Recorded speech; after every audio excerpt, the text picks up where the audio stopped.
today I get to change out this panel here behind me. The color is just a little too intense for the client. She just wants it to blend a little bit closer. Personally, I love the shade variations, and we're all going to be happy when we're done. When you pick out a natural product like these grass cloths, shade variations are a real thing, and it can be real different real quick, all coming off the same freaking roll of paper. All right, wish me luck. When you're taking out a panel of grass cloth like this, it's best to just take a sponge like this and saturate it, get it with real hot water, saturate it. And that's how we try to not let it integrate into the other panels next to it. Just dissect this piece out with removal, slap the new piece in. Well, this one's coming down as it should. What you look for is you're going to peel this front off, typically leave that back up, and that minimizes wall damage. So, but it's critical to give it a little time to work, and then,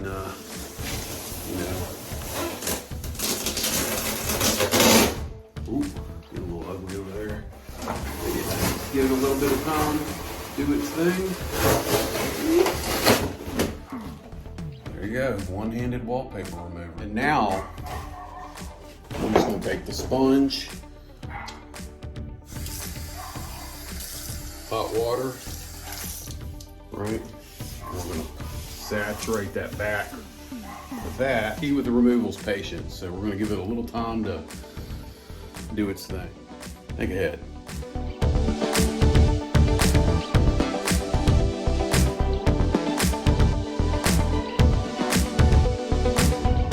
Right, well, I got all the paper off. See all the backing, everything's gone. But you have another issue here too that you need to do. It's the old glue. Take your sponge, hot water, come back, and wash that old glue off too. Had a little bit of paint come off here and there, and that's due to the paint not being primered properly over the drywall. Nobody put a primer on it, and that happens all the time. Fortunately, we have a thick grass cloth paper, so we won't have to repair that. It's very minute surface damage, and this paper will easily cover it, so I don't have to worry about getting that fixed up. Here, I got my Roman 880 out right here, okay? So what I'm doing is I'm applying the glue to the wall, and the reason I'm doing this is I'm trying to keep transfer of glue off the front of this paper. Picking it up and trying to settle a piece in between two pieces like that, you run the risk of bumping it with glue. So if I were to glue the paper, I could run the odds of it getting on the front of the paper, which I really don't want that to happen. So, but here's the trick. All right, little pro tip for you guys. This paper, we still need to get it wet, so it has to expand and grow. So what I'm gonna do is take my sponge, lay my piece out, and I'm gonna wet the back of it, right? Let it, and fold it up, let it sit there for a few minutes before I install it on the wall with the glue. That way, I'm minimizing glue transfer, and I get a cleaner job, which is very critical on a job like this. You know, guys, what I try to always say with paper hanging, it's problem solving, right? Sometimes us paper hangers create our own problems. Like now, I don't have a tape measure on my pouch. And I know it's down in the van, but rather than having to go all the way down there, little trick I'm gonna do. This paper has decisive marks, right? With these beautiful, awesome braids in it, right? And these panels were laid in with the braids hitting at different points like that. So I know I need to match this one over here, right? I got about 5 inches, which I have to compensate for the crown molding over there, but I can count 1, 2, 3, 4, 5, 6. So I don't even have to measure this thing, right? I know how many of those I have to have in order to make my panel match that one to go right there. Problem solved. So, and I'll have to go back down to the van. And I just want to share that with you because this is a really crazy job sometimes, and we make it hard on ourselves. So guys, you see I got the panel back up in there now.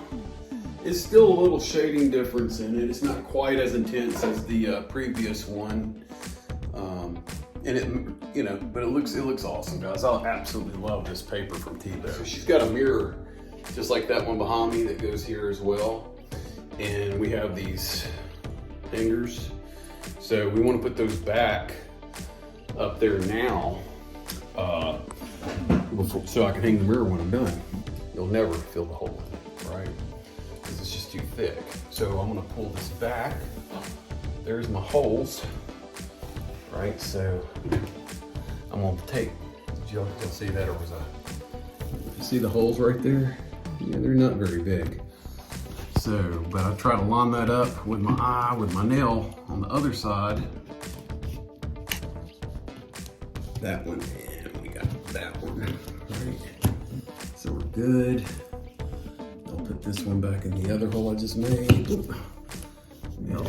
Making little tight cuts on crown moldings can be a little tricky.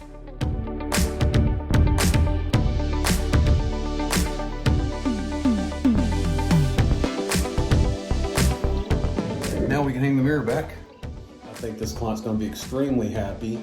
I hope Maggie's gonna be extremely happy because she's definitely one of my top designers, one of my top favorite people to work with. And I think we have a win on this. Yeah. All right, well here we go. I'm off to the next one.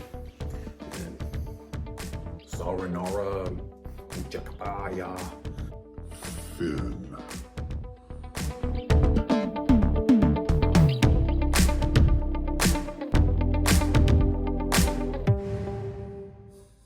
Shit just happens.